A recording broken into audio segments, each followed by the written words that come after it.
Assalamu alaikum, sister. Thank you for taking your time to interview with us and sharing your knowledge. If you can start by introducing yourself, where you're from, what your background is. Walaikum salam, brother. Yeah, I'm Nasreen Mahmood, and I'm from Peterborough. I'm a hairdresser, a beauty therapist, and now a hijama practitioner as well. MashaAllah. So, when did you first learn about hijama? Well, hijama, I've been hearing from family members when I've been going to Saudi. I didn't know it was called hijama. All I knew, they were saying that they were getting cups done, and didn't really know much about it other than something that is sunnah. But while I was doing my beauty therapy and I was in my last stages, we were also doing massage cupping. And I've just got a tendency to like check out how other people do treatments so I can improve myself. So when I'm typing this into Google to see, okay, how do I, other techniques of cupping, hijama kept on coming up. And I'm like, what is this? Because this is, I think, what they've been talking about that people do in Saudi. So I just thought about that. I'm doing everything else. Why shouldn't I do something that's actually sunnah? And something that can help, because I received, I think this was about 4 years back, I got onto your page somehow. I think it was through YouTube after watching a little video. And from this video, I think I signed up and you sent me some email out, just how I could do hijama for my family, like, which is a free thing that you do. And I just thought, yes, inshallah, sometime once I've got the funds together and I've got the time, I'm going to try and do this course. Got a little bit distracted at first when I saw, gin issues and this and all these things. But the thing is, with me, I've always thought, if Allah's protected us, there's nothing that can harm us. So I thought, if Allah's going to protect me from these things, why am I scared? Why am I not taking that step? So I was like, no, okay, I'm going to do this. Allah's the one that's going to protect me, and if Allah doesn't want to protect me in some reason, Allah wants to test me, there's nothing that I can do that can stop this. So why should I let these issues bother me? So I was like, okay, yes, I'm going to do this course. And alhamdulillah, I started like 2 years ago now. MashaAllah. So you mentioned that during your beauty course you had to do some massage cupping? Yeah, we did massage cupping. So what was that for? It was mainly for lymphatic drainage and like weight loss, and people that were having problems, like cellulite and all sorts of other problems as well. And it was really, really good. Even like when we were doing the face massage cupping, like, obviously when people are aging and, got comedones and the skin is sagging, and just to like give their skin a boost and give it a lift. It was for all these kind of things. So yeah, just so this course was by non-Muslims. Yes, this was. Yeah, this was in the local college, but it's normally taught that way as well with the massage cupping. So even they know the benefits of cupping. They know the benefits of cupping, yeah, but not as far as hijama. Alhamdulillah. So do you feel, what are the benefits that you've seen with only massage cupping? Just with massage cupping, muscles relaxing, people, especially people that are disabled and everything, they can't move. And if they're not moving, obviously their lymphatic system isn't working correctly. So when they're getting swelling and things like this as well. So once the massage cupping is in motion, the toxins from their body, which their body would normally release if they were walking or if they were moving around, which they can't do, it's releasing these toxins, so naturally getting them out of their system. So do you do massage cupping on the face as well? Yeah, we do massage cupping on the face as well. It's a lot for if people want like lift in their face, if they've got like you see bumps and lumps and things in the skin. So it's to regenerate the skin as well, because once the toxins and what shouldn't be underneath the skin, even like the fat deposits, it gives it a more even tone. Alhamdulillah. Yeah. So then you decided to learn hijama. Yeah. So learning hijama, do you think it has changed your life in some way? And if yes, how? Yes, alhamdulillah, many ways. I've never really believed in doctors, and I've never really been a person to go to the doctors, because I'm not a person of routine. I can't take medication again and again on a daily basis. It's just not me. And I always think, okay, whatever the problem is, inshallah, once my body starts healing, it'll start sorting the problem out. Even with my children, if they were ill, really, really ill, I still really didn't want to take them to the doctors.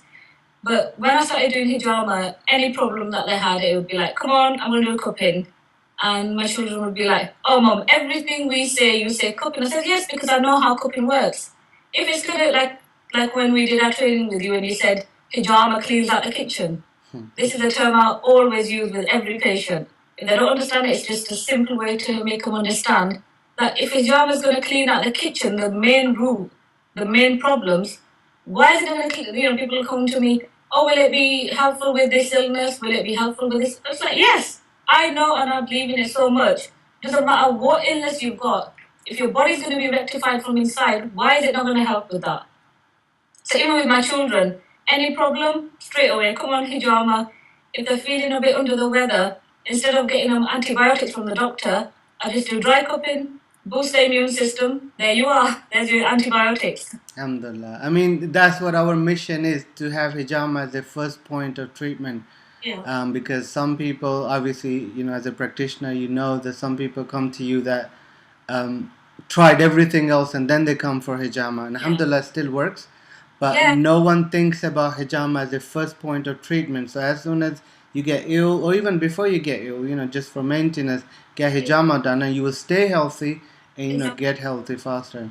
And this is what I tell everyone, like when people have come to me and they've had a treatment, and one treatment, their pains have just disappeared. And they're like, we've been suffering for months, and is this all it took us? Just one treatment, and that's all we needed. And it's like, yes, you all go to the doctors. I always tell them, doctors, pills, because even on my hijama page, I'm always posting things about how the doctor's treatments work and injections and everything. That it's not really for us.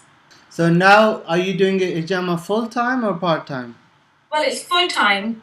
I'm also doing my hairdressing and beauty, but I get my hijama clients in, but hijama is getting a lot popular and a lot more busier than I expected it. That's the reason why I opened my clinic in the actual Asian area. So, yeah, alhamdulillah, it's going good. I'm not really advertised as in such other than my Facebook page, but it's just recommendations. That's what's bringing more and more people in. Yeah, there's other people around the area which are doing it cheaper, but when they see the way I'm doing hijama, because I do the massage cupping first of all, get the blood circulating and everything, then I go in with a flash cupping to see where I can see the problems, not where they're telling me where the problems are. And then I go in with the hijama instead of like a lot of practitioners who are just going in, cup, hijama, and that's it, you're out the door. And I know, like every time we talk, time is money, you got to have them in and out. I don't work like that. If I see that this person needs a treatment and their treatment's going to take me longer, it doesn't matter. I do the treatment longer.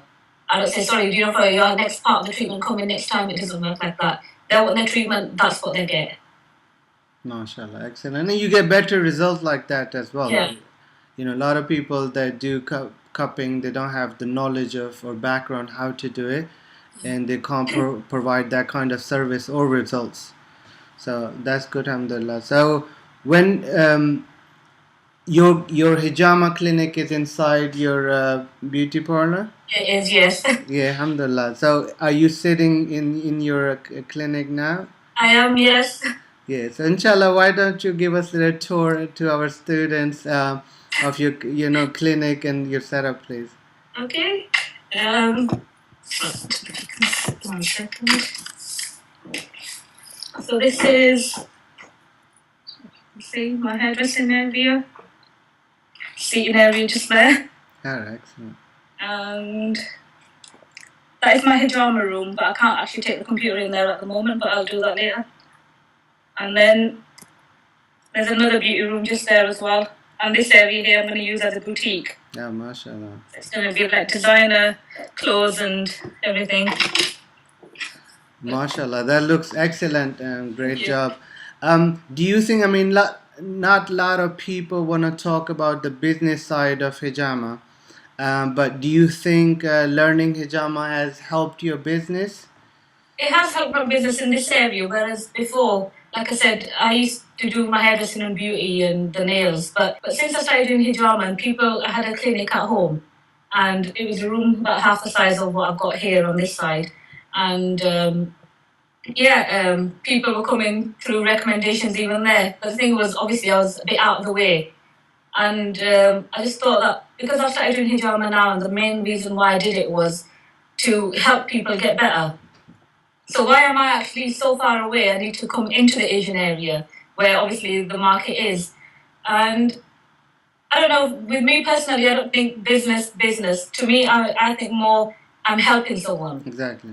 So I'm not really, like, even when clients come to me and sometimes the treatment will take me 2 hours because I still carry on. MashaAllah, MashaAllah. Now you brought up a very good point that when we say business, we have to understand, obviously in this day and age, it sometimes, especially for Muslims, it has become a negative term. But we have to understand that our Prophet Muhammad ﷺ was a businessman. So when you're running a business, the goal is to run best business practices. Yeah. And one of the best business practices is to give. To the more you give, Allah will put more barakah in it. So business doesn't mean that you cheat people or whatever. And just when you give more, Allah will give you more. And it's a sunnah way as well. So you just have to have the best business practices as well, and you get more barakah in it. So give us some of the examples of your patients or some of the ailments that you have treated with hijama. Okay, yeah. First of all, I'll go into the business practices side of it. Business practice wise, I always give my 100%. So even if it's in the cleanliness, in the treatment, it has to be done perfect. It doesn't matter if I'm running out of time or I'm thinking this is taking longer. I still make sure I give them the 100% that I can possibly give them. There is no 99%, it never happens that way. With the patient side of it, I've had patients who have had hepatitis. And as everyone knows, hepatitis is pretty bad. This was my brother-in-law, and I did the treatment on him because he's my chacha as well.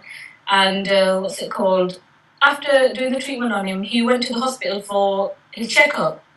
And somehow they can measure how many of the hepatitis viruses he's got. I think it was 3 million or 300 million, something along them lines.